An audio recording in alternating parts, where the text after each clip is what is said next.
ବଙ୍ଗୋପସାଗରରେ ସକ୍ରିୟ ରହିଛି ଲଘୁଚାପ। ଏସବୁ ଜିଲ୍ଲାରେ ଘଡ଼ଘଡ଼ି ସହ ପ୍ରବଳ ବର୍ଷା। ରାଜ୍ୟରେ ଜାରି ରହିଛି ବର୍ଷା। ପଶ୍ଚିମ, କେନ୍ଦ୍ରୀୟ ଓ ଉତ୍ତର ବଙ୍ଗୋପସାଗରରେ ସୃଷ୍ଟି ଲଘୁଚାପ ଏବେ କେନ୍ଦ୍ରୀୟ ଓ ସଂଲଗ୍ନ ଉତ୍ତର ବଙ୍ଗୋପସାଗରରେ। ଆସନ୍ତା ସୋମବାର ଏହା ଅବପାତ ରୂପ ନେବ। ଲଘୁଚାପ ପ୍ରଭାବରେ ଶନିବାର ରାଜ୍ୟର କିଛି ସ୍ଥାନରେ ନିର୍ଦ୍ଧୁମ ବର୍ଷା ହେବ। ଗଞ୍ଜାମ, ଗଜପତି, ରାୟଗଡ଼ା, ପୁରୀ, ଖୋର୍ଦ୍ଧା, କୋରାପୁଟ, ମାଲକାନଗିରି, ନବରଙ୍ଗପୁର ବିଭିନ୍ନ ସ୍ଥାନରେ ପ୍ରବଳ ବର୍ଷା ସହ ପାଣିପାଗ ପୂର୍ବ ସୂଚନା ଦେଇଛି। ସେହିପରି ଆଜି ବାଲେଶ୍ୱର, ଭଦ୍ରକ, ଯାଜପୁର, କେନ୍ଦ୍ରାପଡ଼ା, କଟକ, ଜଗତସିଂହପୁର, ପୁରୀ, ଖୋର୍ଦ୍ଧା, ନୟାଗଡ଼, ଗଜପତି, ଗଞ୍ଜାମ, ମୟୂରଭଞ୍ଜ, କେନ୍ଦୁଝର, ଦେବଗଡ଼, ଝାରସୁଗୁଡ଼ା, ଅନୁଗୁଳ, ଢେଙ୍କାନାଳ, ସମ୍ବଲପୁର ଜିଲ୍ଲାରେ ଘଡ଼ଘଡ଼ି ସହ ପ୍ରବଳ ବର୍ଷା ହୋଇପାରେ।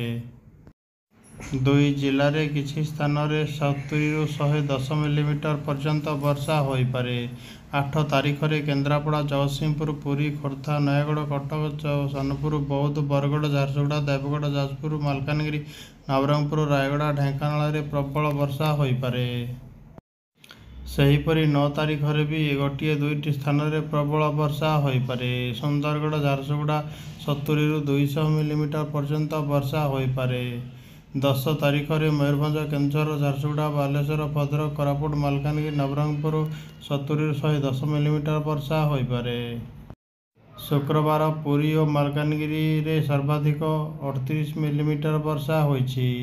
ଦାରିଙ୍ଗବାଡ଼ିରେ 11 ଓ କଟକରେ 10 ମିଲିମିଟର ବର୍ଷା ରେକର୍ଡ କରାଯାଇଛି। ଏହି ଥିଲା ଆଜିର ପାଣିପାଗ ସୂଚନା।